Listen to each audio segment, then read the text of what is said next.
Bonjour chers auditeurs de l'émission Le Pain Matinal, une production du ministère Ta Seconde Chance International, un rendez-vous qui nourrit ton âme et t'invite dans la présence de Dieu chaque matin. Cette émission comprend 2 moments forts. L'exhortation présentée par Dr Dorian pour fortifier ta foi et la parole en mission ou bien les promesses de Dieu proclamées pour libérer ta victoire. Lorsque tu arriveras dans cette 2e rubrique de la parole envoyée en mission, je te prie de délier ta langue, de proclamer avec foi pour libérer ta victoire.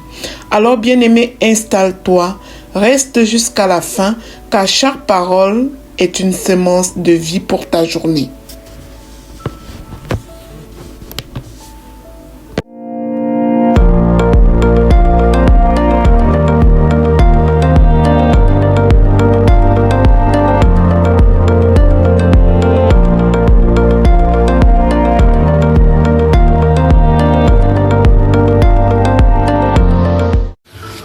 Bonjour chers serviteurs audacieux, bienvenue dans la rubrique exhortation de notre émission Le Pain Matinal. Je suis Dr Dorian. Alors, aujourd'hui nous allons continuer avec l'étude du livre de Jean et nous allons continuer sur le thème la véritable lumière. Hier nous avons vu que la vie et la mort sont au pouvoir de la parole, sont au pouvoir de la langue. Nous avons vu que pour bâtir une année 2026 réussie, nous devons travailler avec la parole. Que ce soit avec la parole de Dieu, mais que ce soit aussi la parole qui sort de notre bouche. Parce que la Bible dit dans ce livre de Jean que tout ce qui est, en fait, que toutes choses ont été faites par la parole. Tout a été créé par la parole. Et que rien de ce qui a été créé n'a été fait sans la parole. Nous allons continuer avec le verset de Jean 1 à partir du verset 12, où il est écrit « Mais à tous ceux qui l'ont reçu, à ceux qui croient en son nom, elle a donné le pouvoir de devenir enfants de Dieu, lesquels sont nés non du sang, ni de la volonté de la chair, ni de la volonté de l'homme, mais de Dieu. » Pour venir dans le contexte de ce verset, je voudrais que nous puissions lire à partir du verset 5. Jean 1 à partir du verset 5, où il est écrit « La lumière luit dans les ténèbres, et les ténèbres ne l'ont point reçue. Il y eut un homme envoyé de Dieu, son nom était Jean. Il vint pour servir de témoin, pour rendre témoignage à la lumière, afin que tous crussent par lui. Il n'était pas la lumière, mais il parut pour rendre témoignage à la lumière. Cette lumière était la véritable lumière, qui, en venant dans le monde, éclaire tout homme. » Vous avez compris en fait que la lumière dont on parle ici, c'est Jésus. Et il y a eu Jean-Baptiste, qui est venu au monde et sa mission était vraiment de servir de prédécesseur au Seigneur Jésus.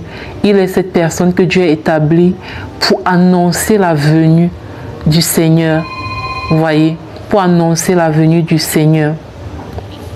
Alors, ici, quand on parle de la lumière, on parle du Seigneur Jésus en fait. Et on parle du fait qu'il est venu dans le monde.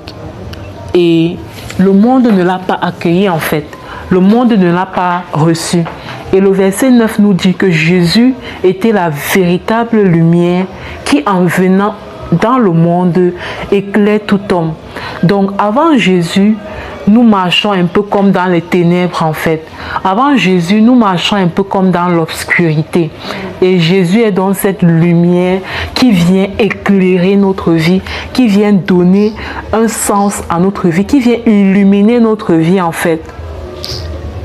Parce que souvenez-vous, avec le péché d'Adam et Ève au jardin d'Éden, il y a eu il y a eu comme des ténèbres en fait qui sont arrivées sur la terre.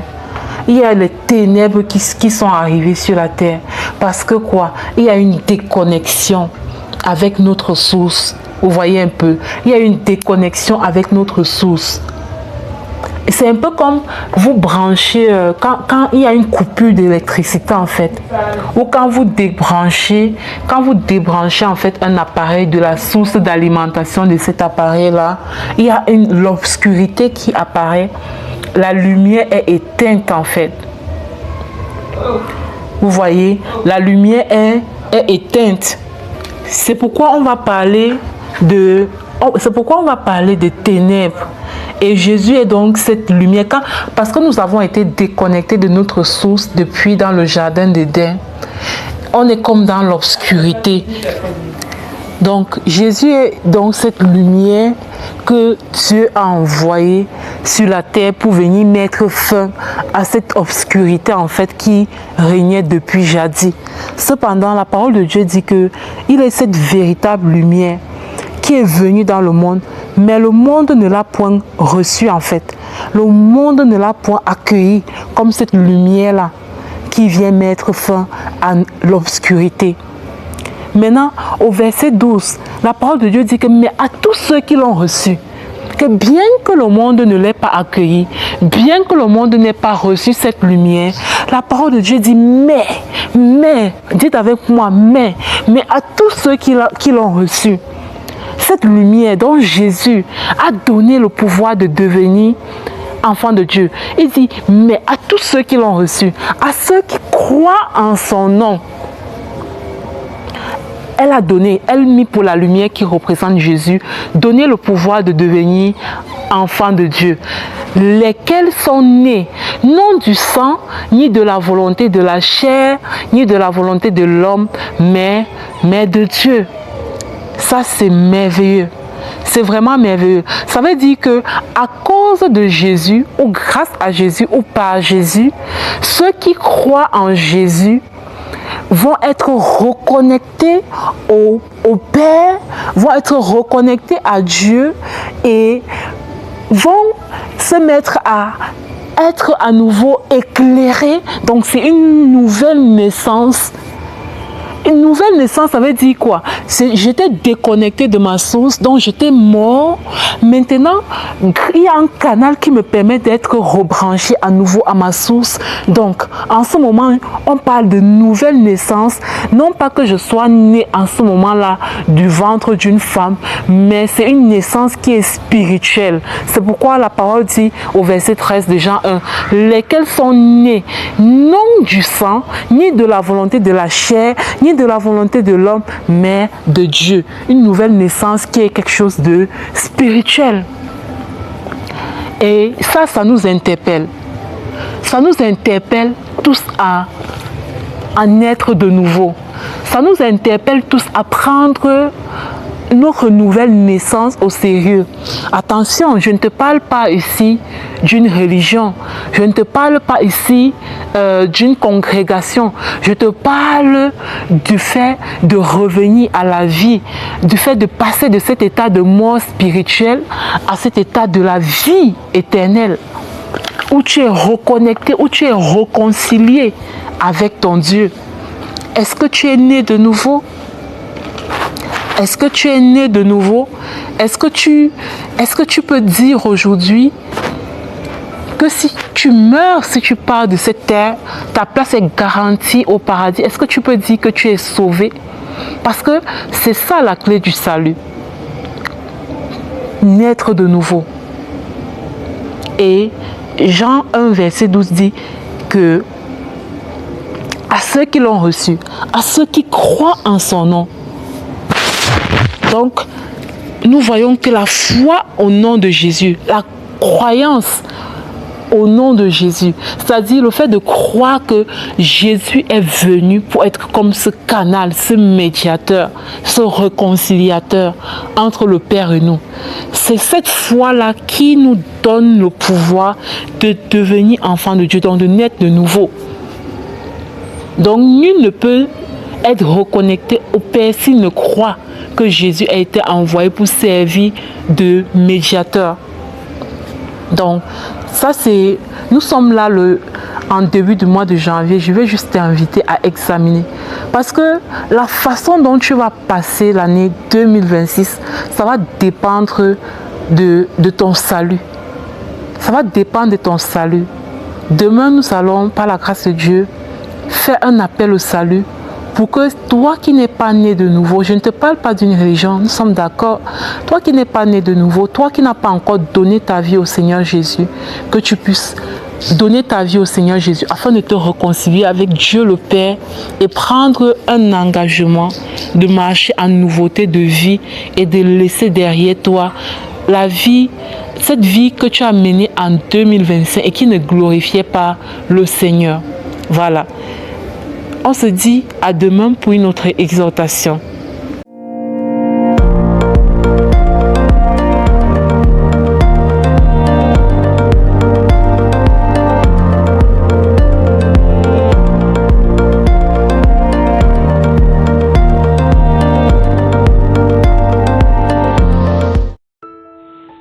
Bienvenue dans cette deuxième partie de l'émission Le pain matinal du ministère d'Asgon Chante. Ici Lina pour la parole proclamée, déclarée et envoyée en mission. Bien-aimés, nous sommes rendus à la 16e étape de ce protocole pour briser le cycle du manque basé sur le Psaume 23. Aujourd'hui, je vais t'inviter à sceller avec moi la victoire. Alors que nous avons déclaré notre famille bénie, aujourd'hui nous allons sceller cette victoire. Par la grâce de Dieu, nous allons la sceller et reposer dans la foi. Alors, bien-aimés, reposer dans la foi parce que la victoire est scellée. Le Psaume 23 nous révèle une vérité profonde. Lorsque le Seigneur est notre berger, le repos devient possible. Même avant que les circonstances ne changent, se reposer dans la foi, c'est recevoir avant de voir. Aujourd'hui, nous déclarons que tout est reçu. Les promesses sont reçues. Ça sera manifeste dans notre vie, mais pour l'instant, nous recevons avant de voir. Je reçois toutes les bénédictions qui me sont dues de droit divin. Répète-le, bien-aimé. Ce n'est pas attendre passivement, mais s'installer dans la confiance que Dieu conduit. Il pourvoit et il protège. La foi n'est pas une agitation, elle est une position. Quelle est ta position, bien-aimé? La foi choisit de s'appuyer sur la fidélité de Dieu plutôt que sur l'urgence des besoins. Lorsque Dieu nous fait reposer dans de verts pâturages, il nous enseigne que la paix précède souvent la manifestation. Cette paix n'est pas une émotion fragile, mais une preuve intérieure que Dieu est à l'œuvre. Aujourd'hui, bien-aimés, choisissons de faire confiance à notre Papa Céleste. Nous cessons de lutter, de contrôler et de craindre. Oui, ce que tu traverses est difficile, mais arrête de lutter, bien-aimé, de contrôler et de craindre. Si tu continues de lutter, c'est parce que tu comptes sur tes forces. Arrête de compter sur toi. Lâche la branche. Lâche, bien-aimé. Lâche et commence à compter sur Papa, sur notre Dieu. Nous entrons dans le repos que Dieu donne, convaincus que celui qui nous conduit achèvera ce qu'il a commencé. Ce matin, il m'a dit, toutes choses anciennes sont passées. Bien-aimé, cette situation qui te dérange est passée et toutes choses sont devenues nouvelles. Alors aujourd'hui, toi et moi, on va proclamer et déclarer pour reposer dans la foi. Je proclame et je déclare que l'Éternel est mon berger et je ne manquerai de rien. Je déclare que je me repose dans la foi. Peu importe ce que mes yeux voient en ce moment, je me repose dans la foi en la fidélité de mon Dieu. Je proclame et je déclare que je reçois avant de voir. Mes immeubles, je reçois. Mon argent, je reçois. Ma santé, je reçois. Mon bonheur, je reçois. Ma paix, je reçois. Mon foyer, je reçois. Tout ceci avant de voir. Au nom de Jésus. Je déclare que Dieu me fait reposer dans de verts pâturages. Au nom puissant de Jésus-Christ. Je proclame et je déclare que ma confiance est placée en Dieu seul. Il est l'unique, le véritable. Au nom puissant et glorieux de Jésus-Christ. Je proclame et je déclare que je me dépouille de toute idole. Je me dépouille de toute idole moderne.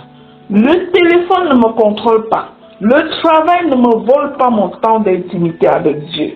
Dieu est l'unique et il est placé dans mon cœur, lui seul, au nom de Jésus.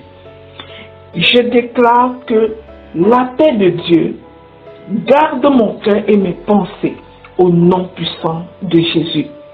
Je proclame et je déclare que je marche sans crainte, car Dieu est avec moi. Au nom de Jésus. Je déclare que mon âme est restaurée par le Seigneur. La paix que je ressens est la preuve vivante de ma foi. Au nom de Jésus. Je proclame et je déclare que mes pas sont dirigés avec sagesse. Au nom puissant et glorieux de Jésus-Christ. Je proclame que Dieu travaille pour moi, même quand je ne vois pas encore. Au nom de Jésus. Je déclare que je cesse de lutter. Je lâche la branche. Je choisis la confiance en Dieu. Au nom puissant de Jésus-Christ. Je proclame et je déclare que dès maintenant, ma coupe déborde de paix, de grâce, de provision de toutes sortes. Au nom puissant de Jésus-Christ. Je déclare que la bonté de l'Éternel m'accompagne chaque jour. Au nom de Jésus. Je proclame et je déclare que je demeure dans le repos et la fidélité de Dieu avec toute ma famille dans le puissant nom du Seigneur Jésus-Christ. Amen, amen, amen. Bien-aimé, si tu te connectes pour la première fois dans le pain matinal, alors partage cette émission au suivant, abonne-toi. Surtout télécharge l'application Le Pain Matinal sur Play Store et apprends à écouter à partir de l'application également. Bien-aimé, si tu arrives aujourd'hui en plein milieu de ce protocole, je te prie de retourner en arrière et de commencer au tout début pour profiter de tout ce qui ressort de ce merveilleux Psaume 23 au sujet de nos finances. Au nom de Jésus. Amen.